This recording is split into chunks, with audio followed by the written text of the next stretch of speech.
following is a presentation of the Gear Radio Network.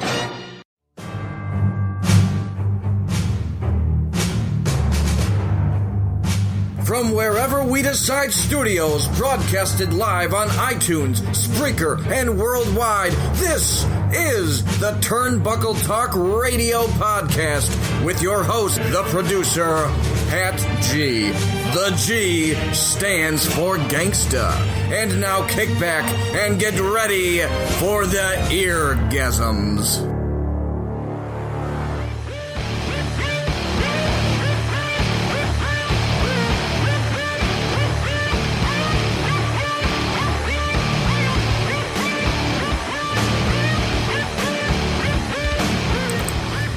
Ladies and gentlemen, boys and girls, children of all ages, shapes, colors, races, so on and so forth, welcome to another edition of the TTRP. I am your host, Pat G. The G stands for Gangster. And of course, I am joined by the man that is known for films of fury, Sergeant Fury himself.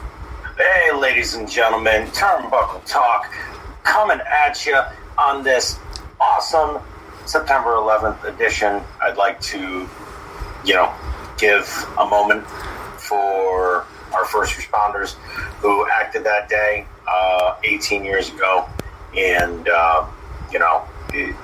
words can't describe what happened, but the solidarity that chose to show afterwards reverberated through a nation, and this nation especially, and I'm talking about the wrestling nation. So, let's continue on with the fun and give memory of them tonight. Of course.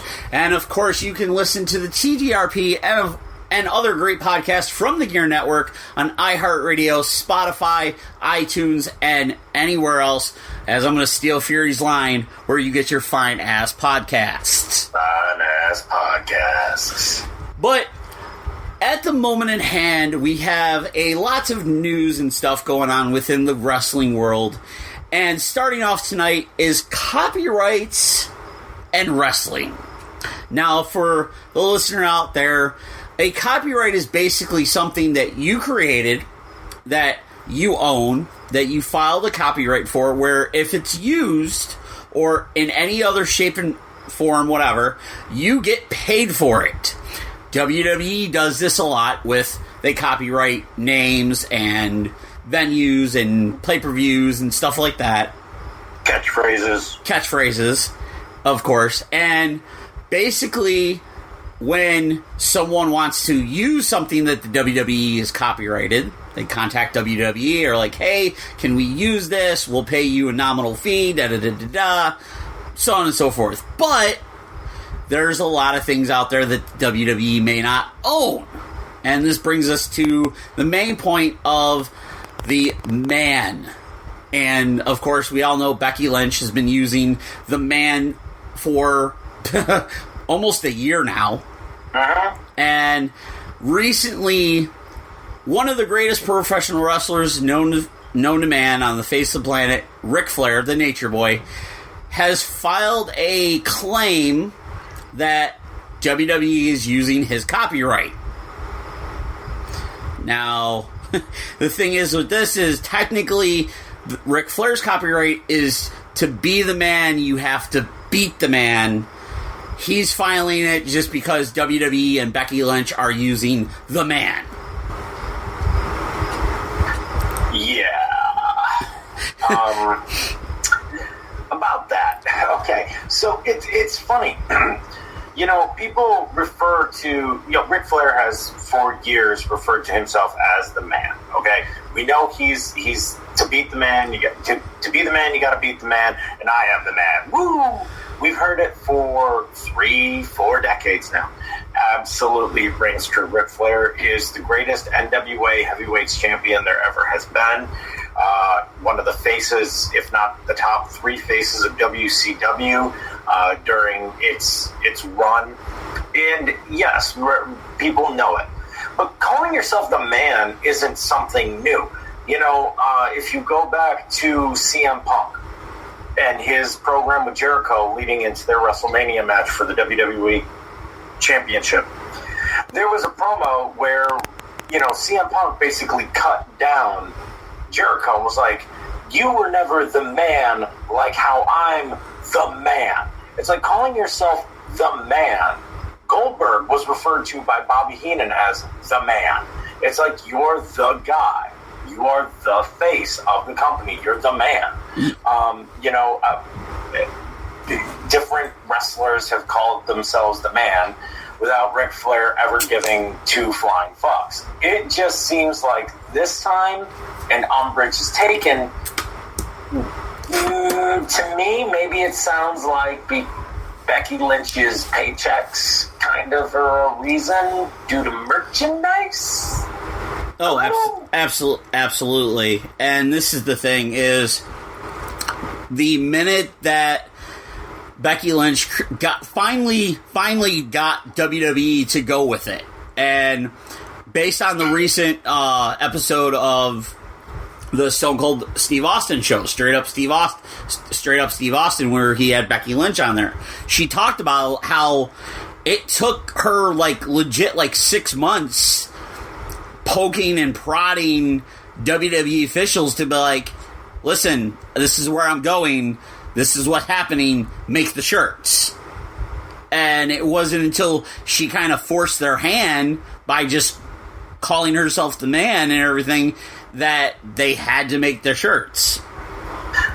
And they're hotcake sellers. They're the man shirt for Becky Lynch is as recognizable as an Austin 316 shirt, as an NWO shirt. It's simple. It's to the point.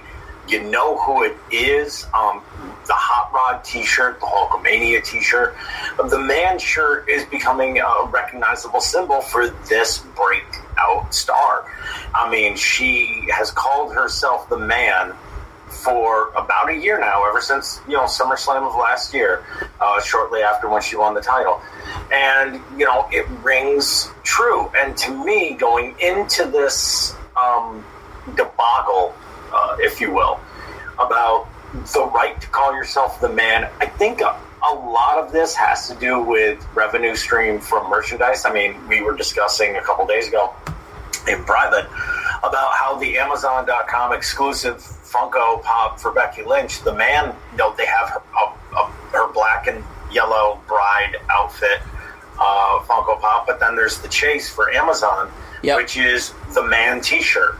And people are literally fucking paying quadruple, if not more, to get their hands on the man Funko. Well, right now, and if you go to Amazon right now, you can buy the Funko new $10.99, but that's probably because they have back in orders. They have it back in order again. But if you scroll down the page and go to buy it from there's other people, it ranges from the lowest price of $8.24 used to $39.95 plus $11.75 shipping for a brand new one. Exactly. I mean, the man is making money. Oh, absolutely. And about fucking time. She's electrified the women's division in a way that maybe Ronda Rousey fell short with last year. She definitely was the underdog that everyone has wanted to see come out on top for a couple of years now. And to be blunt about it, I think maybe a portion of this has money involvement. I think another portion might potentially be, it's grating to some, and I don't understand why, to refer to a woman as the man. Yeah. I don't get it. I really don't. Because to me, she's just signifying the fact that she's the one to beat. She's the measuring stick, so to speak, in the women's division, not just in Raw and SmackDown, NXT, but just in general. Her promo skills are fucking fire.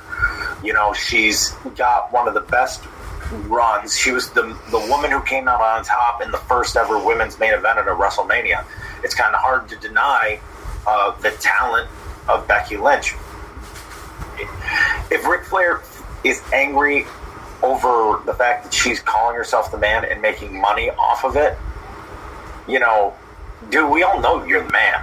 Yeah. We all know forever we've known you're the man. Well, giving credit to whatculture.com, they had the article, and though the story originally had broken last week or whatever, the Nature Boy Ric Flair has been calling himself the man since 1981 and still holds a trademark for his "to be the man, you gotta beat the man." Flair talked to TMZ. He said he tried to come to an amicable private agreement with WWE would pay him to allow Lynch to keep using her popular nickname. The company declined. Flair then escalated the situation with Triple H, and again, this had failed. So he failed a trademark application for the man relating specifically to pro wrestling activities on the 26th of August. While Flair claims he had no problem with Lynch herself, he says the situation has caused a rift between him and WWE, and also one with his daughter Charlotte. He notes that if he's granted the trademark, he'll let Becky keep using the man as long as he gets paid. I want to take care of my family. So it comes down to the fact that WWE is making money hand over fist and Flair's not getting any of it, as you were saying. Yeah, and to me, the way that this goes down is, okay, I'm going to use another example, okay? Trying to just go with this.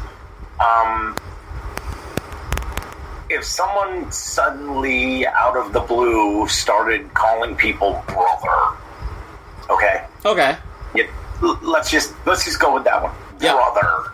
Like, you know, in a promo, just let me tell you, listen here, brother. Or, you know, you might be cool, but we're not brothers. You know what I mean? Like, just go with the play on brother. We all would kind of know it's like a wink to Hogan, but would Hogan sue? I mean, we've seen him do. There's been merchandise. What? Let me tell you something, brother. Yeah, like, we've had brother T-shirts. You know what I mean? Like, would Hogan fucking go to WWE and be like, "All right, that's not going to work for me, brother. You're going to have to dole out a check." I mean, right now, maybe not, because his relationship is still pretty fresh. The renewal relationship with WWE. Yeah, I mean the bridge that they crossed in order to be good again. But I don't think Hogan would like freak. I think if anything, Hogan would be like, "That's pretty cool that you're doing that, brother. You know, keep it alive." You know, I do think this has a lot more to do with the financial aspects, and maybe the fact that Ric Flair kind of put himself out there, and it's cool that he's cool with Becky Lynch. That's great and all. I almost feel like just let this one go. Like, we know you're the man, and if it comes down to money, you would make a lot more money being cool with WWE over the long run than the fact that Becky Lynch is going to ride this man thing out until the next catchphrase she comes up with, if she's cool about it. Look at Austin. Austin had the Austin 316, and then eventually what became the biggest selling shirt for him? Yeah. Something new will happen. I just don't feel like this battle is worth it. Well, Mark Rimaldi of SB Nation got in touch with Becky Lynch and asked her about Ric Flair's recent remarks wanting to file the trademark for the man phrase, and Becky Lynch basically replied, "All I can say about Rick is I like Rick. He's been a good friend to me over the years. We'll see what happens with that." It's basically what it comes down to. It's a very touchy situation, but it comes down to money at the end of the day. And while, you know what, I feel for Ric Flair, I do. I'm like, he's one of the greatest pro wrestlers ever to be in the sport. probably the best probably the best for all the things that he's done in his career. But at the end of the day, it's kind of like, I understand you want to take care of your family because you had the health scares that you did and the 12 days in ICU and all that, but you're potentially causing rifts between the company that would take care of you for the rest of your life, a daughter who, up until probably a year and a half, was only going by Charlotte. Yeah, we knew it was Ric Flair's daughter, but she wasn't using the whole Charlotte Flair until probably a year and a half ago, give or take. Yeah. And the thing that really comes out of this is, we know who the man is. Oh, yeah. When it comes to professional wrestling, we all know who the man is. But for this instance, it would, if Roddy Piper can pass his lineage down to Rowdy Ronda Rousey, while she's not his daughter, wouldn't it be cool for him to be like, you know what? I was the man. You're the man. Kind of like how the Shaker has dropped the, he has said, hey, this is Reigns' yard. He's the big dog. Even though he was the big dog forever. You know what I'm saying? Yeah. It's like, you have these guys passing on their lineage to the next generation that will carry it for another 20 or 30 years. And really, they're putting themselves out there as, fans of them. Why not do it with Lynch? Just do it. I get it with Charlotte. You would think it would be, his daughter that he would do that with. But Charlotte didn't call herself the man. Yeah.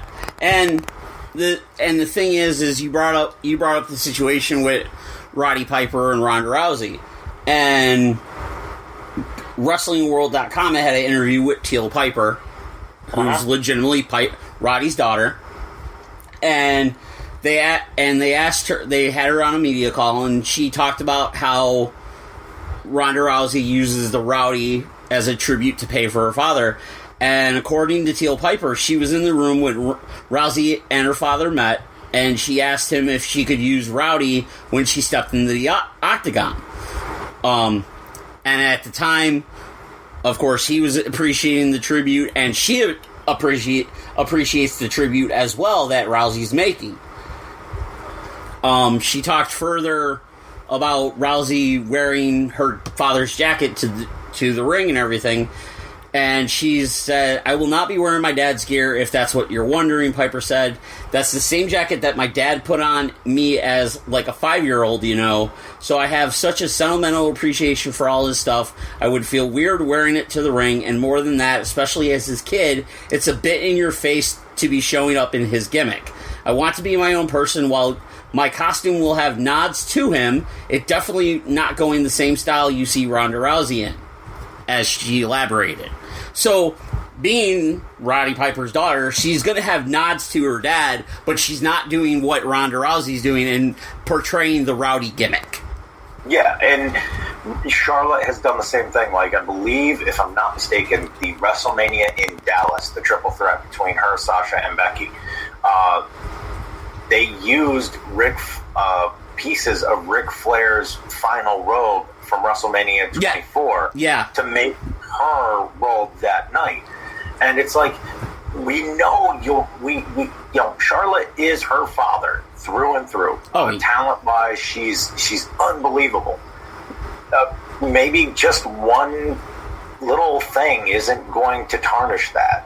Oh, not at all. The man. And that's the thing. Like, she uses the chops. She uses a version of the figure four, where she bridges and she calls it the figure eight.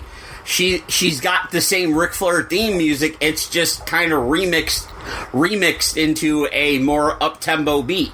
But it still has... She does the woo. Yeah, she does the woo. If another wrestler was doing the woo, holy shit, I could understand Ric Flair suing the fuck out of them. Oh, absolutely. But... calling yourself the man. Yeah.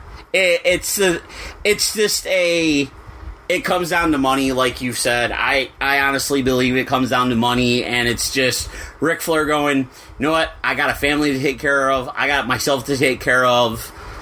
And the thing is according to like reports, he filed a trademark for the man on the 26th of August, which was less than 2 weeks ago. So it's kind of like Becky Lynch has been using the man thing for pretty much all of, like, majority of 2018, starting in 2018, and up until now, she's been using it basically over a year, and now all of a sudden you have a problem with it? Like, I understand, yeah, exactly. I understand Ric Flair was going through all the health issues that he had, but still, it's like one of the things of, once you got better, and you saw that, you're like, I think it rose to such precedence that WWE, Becky Lynch is making so much money off of it that Ric Flair is like, give me a piece. And WWE's like, we're not really doing anything wrong. Yeah. And that's the thing. Not. And that's the thing. WWE has dealt with plenty of copyright lawsuits in their time, whether it be for music or videos or whatever, that they're like... Look at the Ultimate Warrior lawsuit. The Ultimate Warrior lawsuit was an intellectual property lawsuit based on the fact that Jim Hellwig changed his name legally to Warrior in order to be able to portray the Ultimate Warrior character that he put the money into.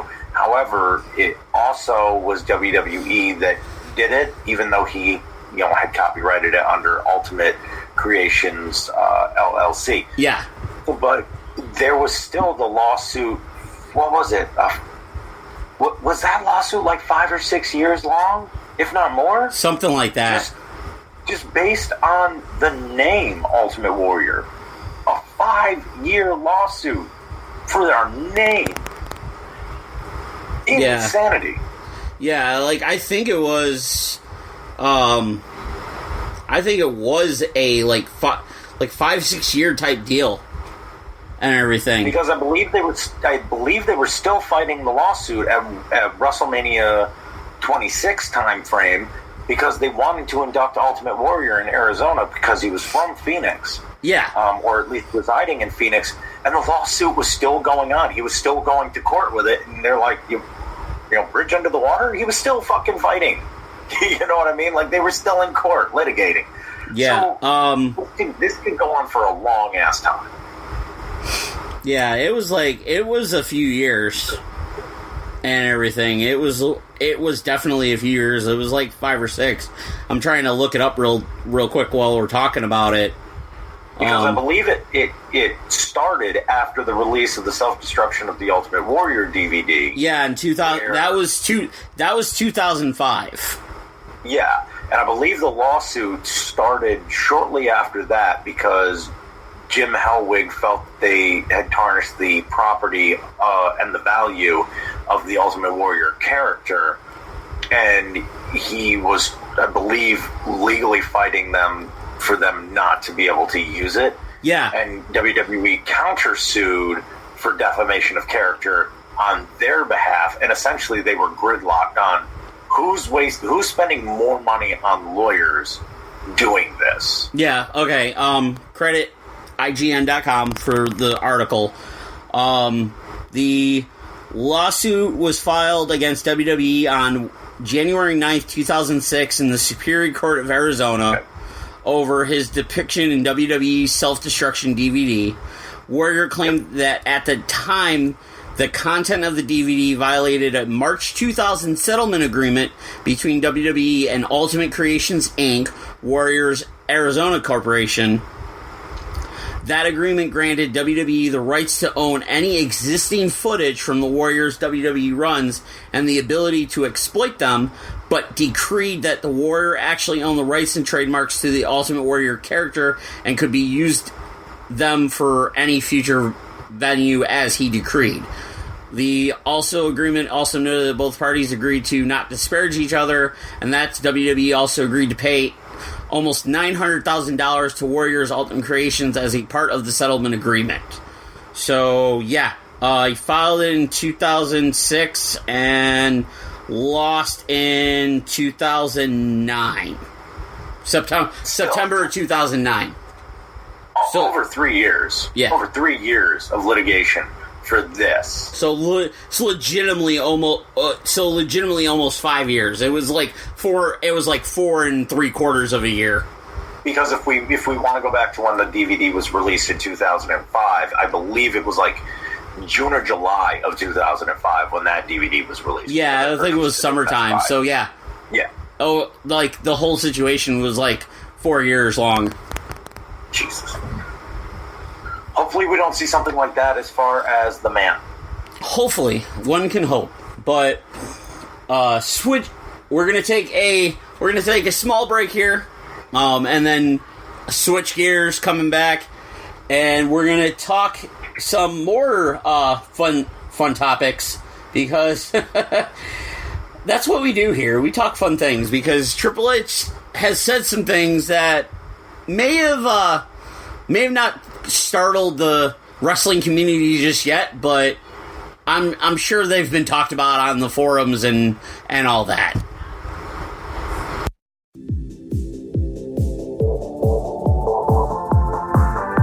Ladies and gentlemen, it is Pat G from the Turnbuckle Talk Radio podcast. And no, we're not talking pro wrestling today, but we are talking sports hoodies, NFL, NBA, MLB, NHL, soccer, and much more.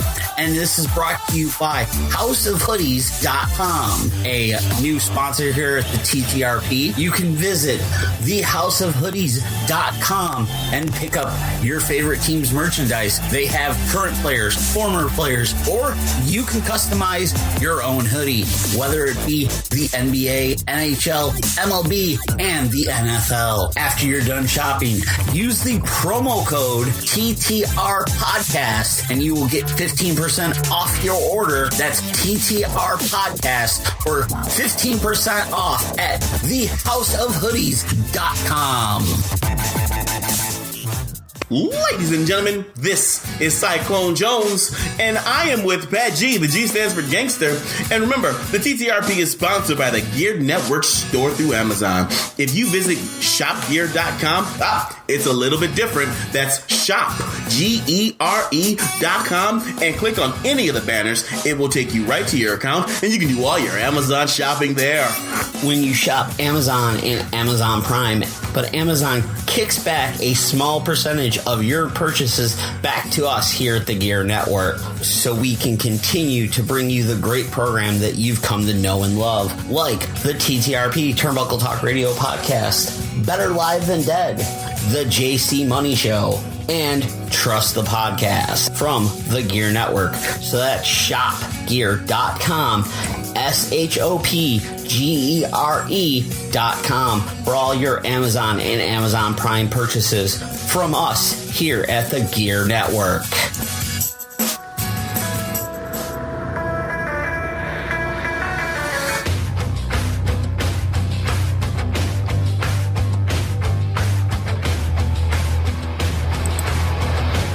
We're back here on the TTRP, Pat G, along with Sergeant Fury, talking some news and notes, opinions, and everything. And up next is Triple H talking about how NXT is the reason that you now have AEW. Ooh, do you smell toast? Someone just got burned. Yes. Okay. So what did the man of three H's say about this? They basically that AEW is the result of the start of what NXT began 5 years ago. Basically, he claims NXT opened the door, and of course, the article credit to uprocks.com for the article. With WWE NXT moving the USA Network, where it will go head-to-head with All Elite Wrestling, TV show on TNT, some wrestling fans enlist the Wednesday Night Wars, which we talked about last week, Yep.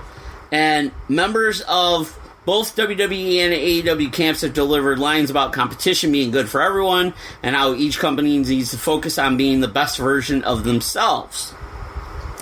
Both, of course, have taken shots at each other in interviews, conference calls, promotional materials, and pettier moments like Triple H calling AEW a pissant company. Or Cody Rhodes smashing a Triple H-style throne at Double or Nothing. But in a recent interview with Yahoo Sports, Triple H took another very Wednesday Night Wars line heard on NXT programming that the black and yellow brand is the true alternative to WWE main roster programming.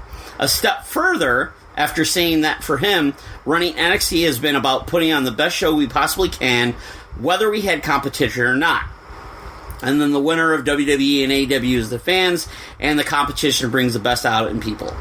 He also added, if you talk about the upstart, what they're going out and saying is that they're an alternative. We were that alternative 5 years ago. We opened the door for being an alternative. We opened the door to show people that it can be done on a bigger level, on a different basis, and as far as being the alternative, great, go, put on the best show you can put out, and we'll be the best one we can put out. Okay. Thoughts on this?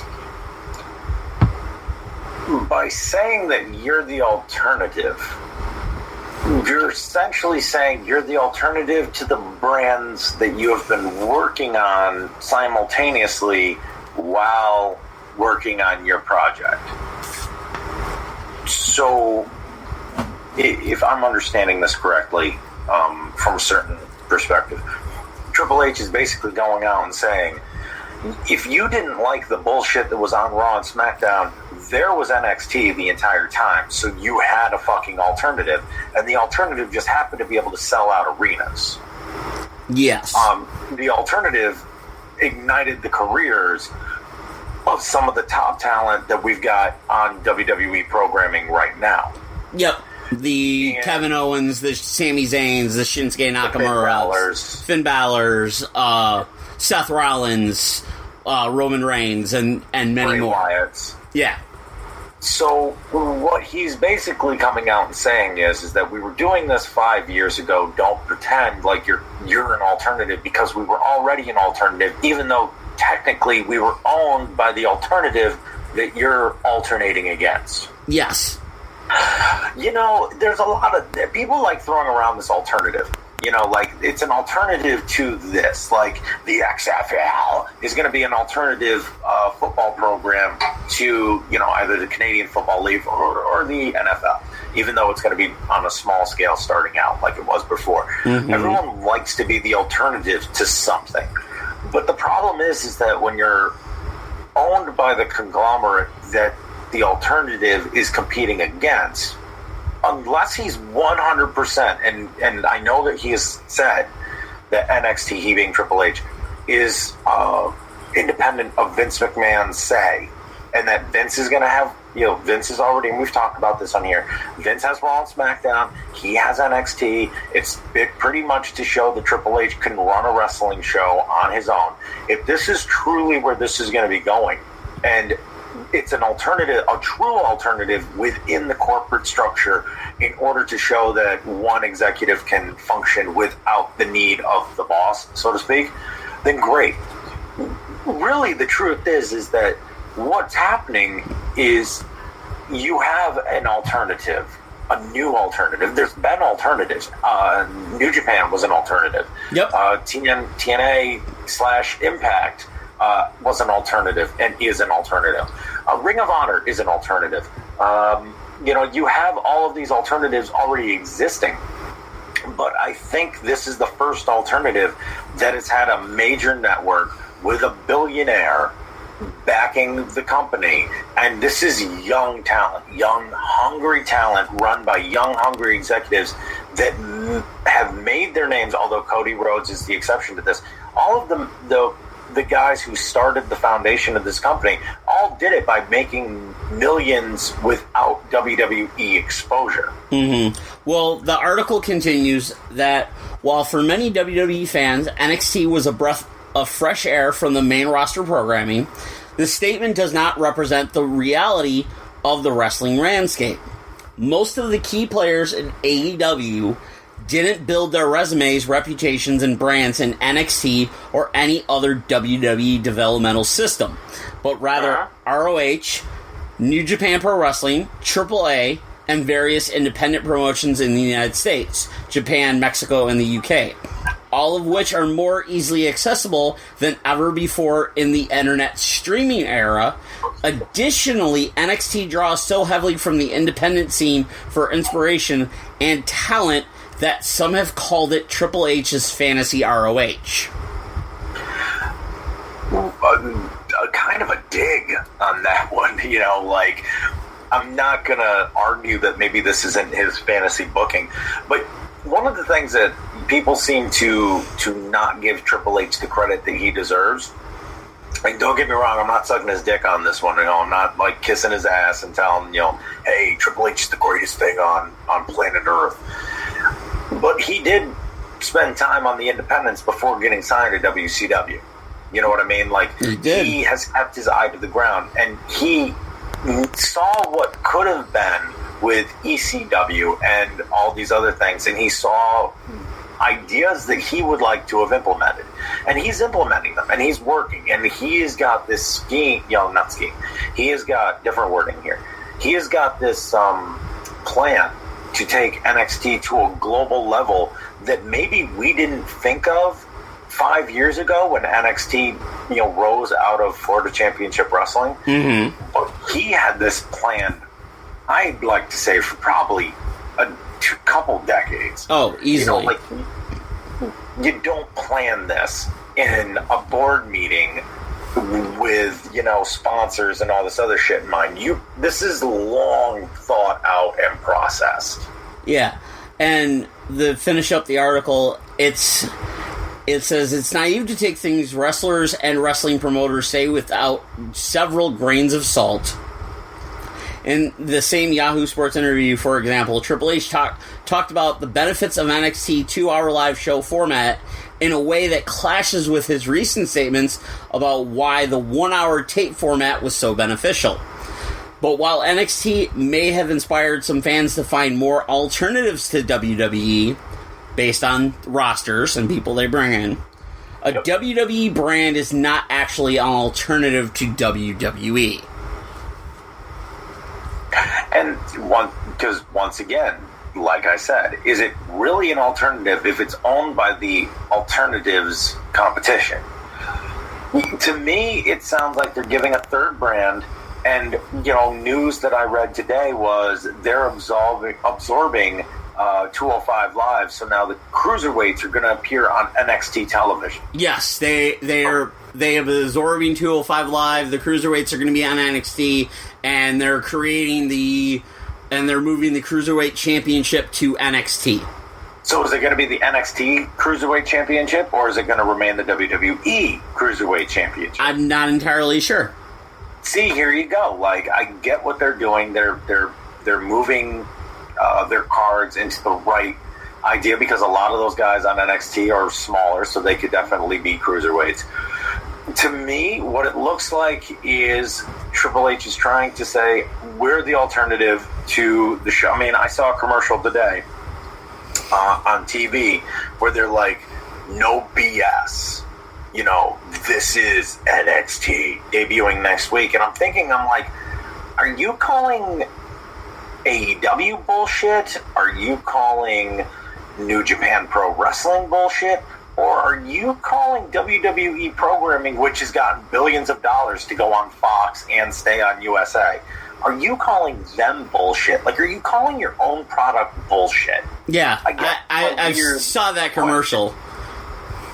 I saw that commercial, and what's funny about that commercial is Tommy Dreamer on Twitter screenshotted the commercial, the beginning of it, of the beat, and was like, looks like they might have stolen some ideas from somebody somewhere at some time, referencing to stuff that the original ECW would do. Oh, God, yeah. I mean, that's the thing, is that Triple H, for all of his talk about bingo halls and, his little barbs that he's made about ECW over the years. NXT is basically a well-financed ECW. NXT is basically a well-financed Ring of Honor. If you want to look at it from that perspective, I mean, the talent that you see in NXT today, Paul Heyman would have had a field day with in 1998 and 1999 had he had them. Oh, absolutely. Heck, if OVW was still a WWE thing with Cornette there, Cornette would have a field day with some of the guys that they brought in. Oh, God. Could you imagine him and Ciampa? Could you imagine Paul Heyman and Ciampa? Exactly. I mean, you sit there and you're like, Triple H has been able to take all of the ideas from smaller promotions and create his own thing in order to show his version of wrestling. And the one thing that he had that helped create NXT is Dusty. And we all know that Dusty and Triple H worked hand in hand to create what eventually became NXT. Oh, absolutely. The NXT that we know and love. Yep. But the thing is that, you may have worked hand in hand with the Dream, but it's the Dream seed that is going against you. I mean, everyone has said he's his father through and through. Oh yeah, absolutely, and that's the thing. You're essentially going up against the two children of Dusty Rhodes who have worked with him in different eras. Exactly. Because of the age difference. And that's the thing, with what AEW is, AEW's also including everyone. AEW has, when they settle their women's championship, Nyla Rose is going to be in that match. Sonny Kiss is on their roster. One. AEW is providing an extremely diverse roster, as you just said. I mean, you got Nyla Rose, you got Sonny Kiss, but also if you look at the, I hate to call them characters, but if you look at the professional wrestlers and the content that they're providing, it's out there. You got the Dark Order, you got the Luchasaurus, you got Jungle Boy. I mean, these aren't your prototypical. You got Orange Cassidy. These aren't your atypical wrestlers that you see on WWE. You also have the ability of going a little bit more out there with some of the programming because, WWE has scaled back certain limits of violence, and now AEW has, taken it there. I mean, Darby Allin jumping off the turnbuckle with a barrel on his back, just smashing on the... It's like they're doing stuff where it's like the brakes are pulled. And Tony Khan, make no mistake about it, Tony Khan is a fan of professional wrestling. Oh, absolutely. He's a student of professional wrestling. He is someone who loves a particular style of pro wrestling. He knows his shit. And for me, as a fan, it's like, okay, so you have a fan who just happens to be super rich doing this shit. Yep. You know what I mean? It's like, I'm going to take shit when I say what I'm about to say. It's like, the Saudi Prince is a fan and he's throwing money at WWE, but the matches he wants to see have sucked. So, well, the thing is with the matches that he's wanted to see, it's the guys that are he remembers from being a kid. The Undertaker and Hulk Hogan and whatnot. Yeah, and meanwhile, AEW is, providing some really cool stuff and some opportunities for guys who... The article from Yahoo was part correct. A lot of this roster, I'd like to go with a solid 95% of it, has not worked within the WWE system. No, not at all.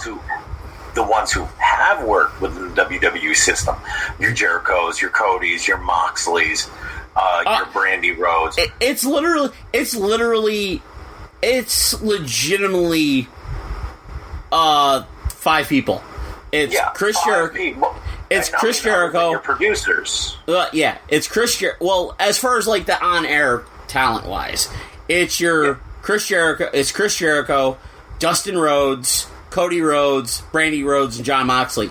But then you have the behind the scenes, you have the DDPs, you have the Arn Andersons, you have the Dean Malenkos. The Billy Guns, who's helping to train. Yep. To me, you look at this opportunity to add another layer, another dimension to a sport that everyone loves.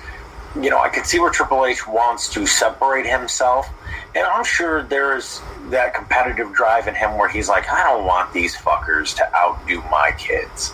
You know what I mean? Like, he's got to think, you know what? If they really want to go to war, we'll pull out all the stops too. And they wouldn't have done this if they didn't fully believe in Triple H, the concept of NXT, and, you know, USA wouldn't be putting them on prime time on Wednesday nights for 2 fucking hours if it was going to be just another sing-song wrestling show. They know that this is going to be a big deal because they've seen the numbers and the revenue stream from NXT. Yeah. So that Triple H's pride isn't going to fuck him over in the end because he's got numbers to back it up. Yeah, and the thing with NXT is the first 2 episodes of NXT, when they finally moved to the USA Network, the first hour is going to be on USA Network. The second hour is going to be on the WWE Network. Yeah, and I mean, that sounds like a weird thing. Unless, of course, what they're planning to do is, hey, here's the family-friendly one, and then we're just going to have Ciampa kill someone on live fucking, you know, stream on the network. You know, on the network. And it's like, if their plan is to do that every now and then, like give you a treat special on the network, fucking A right, do it. And give us the violence of like a Ciampa Gargano match that we had earlier this year. Yeah. Where it was this unbelievable fucking, you know, where Gargano's using a fucking, knee brace to choke a man out. Yeah, they're ripping the ring apart to the boards to do a DDT spot. Exactly. It's like, holy crap, do that. If that's what you want to do to compete against AEW and the fact that they're going balls out with their violence, or at least relatively safely balls out with their violence, fucking A right. Do that shit up. Yep. I'd love to fucking see it. Might as absolutely well with that.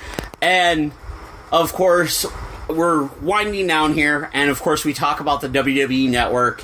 And recent articles have talked about the WWE announcing a tier system. And, of course, this has been long talked about, and everything about WWE moving to a tier system. Well, of course, we all know it got a new design through their various platforms, whether it be your phone, whether it be your PlayStations or Xbox or whatever. And also with that new design, they kind of removed the network from being able to access on like older things. But George Barrios, who is the co-president of the WWE, talked about the new tier system. And this is coming from comicbook.com, the article. The idea of a tier system for the WWE Network has been floated around to the public since late 2018, and with the recently revamped version of the WWE Network launching over this past summer, it appears the new system of tiered pricing is just around the corner. WWE co-president George Barrios spoke with The Verge for a news story that dropped earlier this week, or last week, or whatever, explaining what each tier level would provide the fans. The new network would involve 3 tiers: free, regular, and premium. Of course, the free tier would include all the videos you'd find on WWE.com, along with some time previews of other network content. The regular tier would be what the network is now, complete with pay-per-view streaming, the massive catalog of past events and original shows. And then when it came to the premium level, Barrios indicated that it will provide more than simple streaming content, though didn't indicate what the price would be. We think there's an opportunity to super serve our most passionate network subscribers with a premium tier that'll bring together more content for them, more features for them, and also integrating some of our other non-video services like our commerce, potentially integrating something like free shipping, bringing together our digital ticketing efforts in there. Barrio said, it becomes the one place to experience everything WWE. He also spoke on the possibility of upgrading to 4K resolution, saying the company was in no hurry to make the jump to ultra-high definition. 4K, I think, will be driven more by the penetration of 4K devices and then 4K consumption. It seems like a century ago when we moved to HD, and so on and so forth. So right now, the Ultra HD 4K may not be available, but basically, it's the thing of WWE is moving to a tier system here sooner than later. Yep. I've heard rumors of the tier system. Actually, the tier system kind of got alluded to in email surveys that we received as fans from WWE Network in the fall of last year, where they asked, what would you like to see on the network? And they had some interesting choices on there for content, like Evolve and Ring of Honor and Impact. And I'm kind of sitting here, and I remember, thinking back, and I'm just like, well, that's odd. Why is Chikara an option to have on the network? Mm-hmm. And then through the last several months, I've heard rumors of what WWE may or may not be planning. And Evolve's 10th anniversary show actually was a tester for what the tier system is eventually going to be. And one of the many rumors that I've heard, unconfirmed completely, wink, is that shows provided by Chikara and Evolve and Progress Pro Wrestling and other independent companies are going to start appearing on the WWE Network as live content. Yes. Which I think because you've got guys like Matt Riddle and Ricochet companies that have people in the WWE that now they have working relationships with. Exactly. I mean, it's nothing to see some of these guys show up at these shows now. Finn Balor has done it with several of the promotions in the UK. Yep. Ricochet's gone back and done work with some of these other companies. It's nothing new.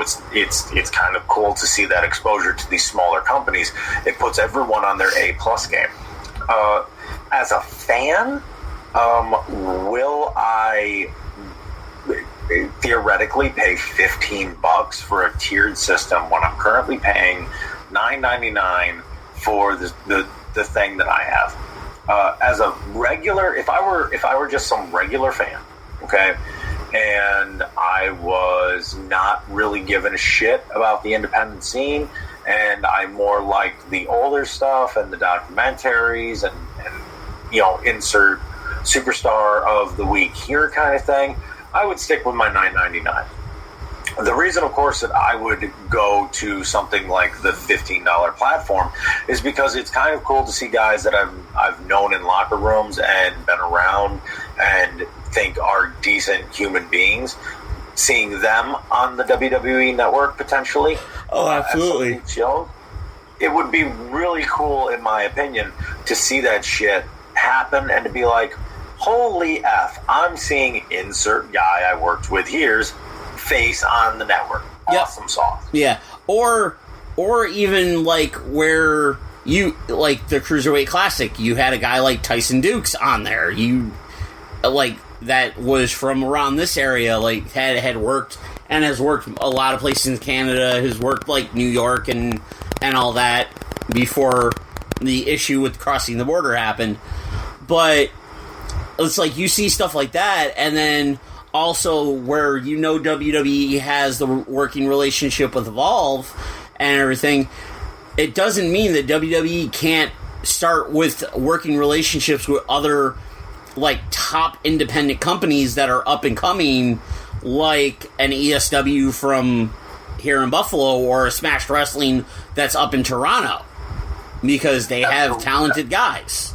Absolutely, and that's one of the things that I think of is there's so many great independent companies all over the country and all over the world, quite frankly.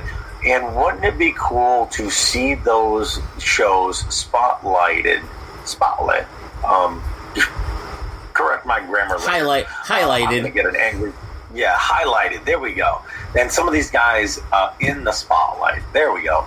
And it's so cool because this gives a lot of guys an opportunity to get seen, get noticed, get publicized. I mean, wouldn't it be cool to see NEW a special? Because they run them out here in like the baseball stadium down this way. Wouldn't it be cool to see that shit? I think it would be cool to see Bobby Ocean on the WWE Network. Oh, absolutely. In some capacity. Yeah, absolutely. Or guys like with them having Adam Cole. Adam Cole has the thing where he ran with IWC in Pittsburgh. You could hell, you could get an IWC spotlight on the network. Or CZW. We live in a time, and we've talked about this a bunch of times. We live in an era of professional wrestling that is so bizarro. Yep. Like, if you would have told me like a year ago that Evolve was going to have a pay-per-view on the WWE Network, I would have looked at you and been like, man, you're higher than I am. There's no way that Vince is going to authorize this. I need to stop saying that stuff isn't going to happen. Because every single time I say it's not going to happen, it happens like a month later. It ends up happening. And this is the thing, and I go back to Triple H, and like you mentioned earlier, Triple H being, before he signed with WCW, he was on the independents. He saw what the independents can be, and that's the thing, like, while Triple H was on the independents and everything, he saw that life. Now it's the thing of, you have independent promotions all over the United States, but they're good independent promotions. Like, over the past 2 years, you've seen a lot of the lower tier, aka shindy promotions, kind of fall off the map. And that's because the wrestling talent that is around now is, they see the WWE Network specials and they see like the Performance Center skill camp or whatever that they did and that they had on the network, like literally take 8 hours of the day, doing all the drills and everything, and people see that and it's like, okay, you know what? I want to be a pro wrestler, but I need to go somewhere that legitimately is going to train me the right way. So you have the bunch of people, and it's a shame that he goes in the school, but you have people that have gone to Lance Storm School. You have people that have gone down to Booker T and the Dudleys in Texas. You've had people come out of New York City with the schools there. And yeah, I mean, Monster Factory pumps out some phenomenal talent in Jersey. These guys people are willing, there's more exposure to what it takes to become a professional wrestler these days from an athletic standpoint. The combine that they had showing you the Performance Center. Yep. And plus, if you happen to be in a locker room where someone has been down to the Performance Center for a tryout, and you pick their brain and you get to hear what they're looking for, I mean, it's an opportunity to be like, okay, if that's what it takes right now, do a self-assessment, reevaluate where you're currently at, and either determine that you need to up your game or say, you know what, I think I can do this. Oh, absolutely. And that's the thing. Like, it's now become where, hey, if you want to be a pro wrestler, there's times and places that you need to go get your stuff together and be trained properly. Absolutely. Trained properly, kids. That's the word of the day. Train properly. Yeah, absolutely. And that's the thing, like, being trained properly is, you've kind of noticed lately that the WWE for the longest time would run like the ads of don't try this stuff at home and whatnot. And if you've noticed over the past year, WWE's not really running stuff like that anymore. No, they're not. And I think it's mainly because of the Performance Center and what they've shown people, and the fact that your 16, 17, 18-year-old kids that want to become pro wrestlers now realize that you can't just jump around on a trampoline or some gym mattresses and call yourself a wrestler. You have to go and learn and be trained. Exactly, and not just that, but it's like what it takes to become a professional wrestler. We all know that it is a grueling life, and it's made. I mean, when I look back and in 2000, 2001, when I even entertained the idea of thinking about being a pro wrestler, the closest thing to knowing anything about pro wrestling training was Tough Enough. You know what I mean? Like the first season of Tough Enough was just coming out at that time, and it's like that was it. That's all I knew. And I'm thinking in my head, I'm like, I have no fucking clue where wrestling schools are and all that other stuff. It's like, where would I even go? And then, of course, life takes you in mysterious ways and different paths. But it's like, holy shit, where would one even start? And nowadays you could just literally go into Google and type wrestling schools near me and pada. Yeah, I mean, we're 3.5 hours from the Wild Samoans in one direction, and then you're fucking 3 hours south, from where I am, 3 hours south is Monster Factory. Yep. And then you go to Test of Strength Wrestling out in Hartford, Connecticut, and then you literally, you can just pick and choose wherever you want to go. And the cool part is that this tier system is going to be able to show wrestling fans this kind of top independent talent all the time. Yeah, and speaking of schools that, like you talked about schools within areas of you, like here I am in Buffalo, New York, like you have Grapplers Anonymous here with Brandon Thurston, Mikey Evernight, and Pepper Parks, and then just across the border up in Toronto, you have the school that Tyson Dukes has. And all that, and then of course you have your schools in Michigan and Ohio and whatnot within like a 3 to 5 hour range. Yeah. So it's a time where wrestling is everywhere and can be accessed everywhere. Whether you're a fan or you want to become a wrestler. And, that's the thing. To me, I am extremely happy to see that these opportunities are coming out for professional wrestlers. And more importantly than that, like, as a fan, dude, yeah, I'm going to be sitting back and watching this just because it's, once again, it's alternatives, which seems to be like the running theme of this show is it's alternatives to the norm. Yep, absolutely. It is alternatives to the norm. And that's where we're going to leave it for here.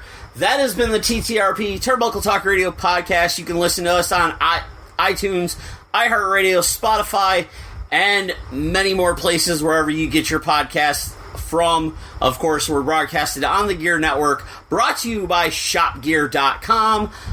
That's Sergeant Fury. I'm Pat G. Keep it locked for next week.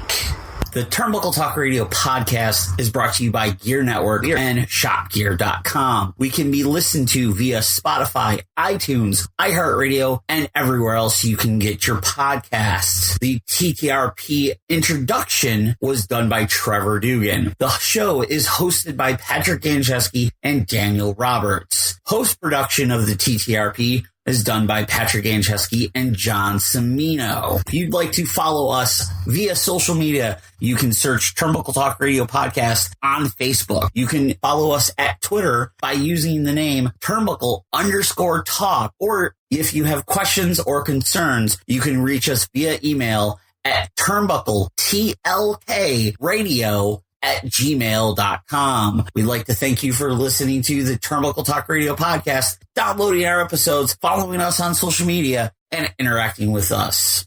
The preceding presentation has been brought to you by the Gear Network. Welcome, everyone. This is Sleazy. This is the Fat Man. And the world-famous R-rated podcast is now on the Gear Network. The Wrestling Show with Sleazy and the Fat Man is classless and raunchy commentary on the wrestling business today. Our multiple hosts, including Sleazy the Fat Man, Chip Willett, and NEW owner Travis Kenning, give a differing take on news, rumors, reviews, and previews of the entirety of the worldwide pro wrestling market. We do what we want, we say what we want, and we don't give a at all. That's just the way we go. Check us out on the Gear Network.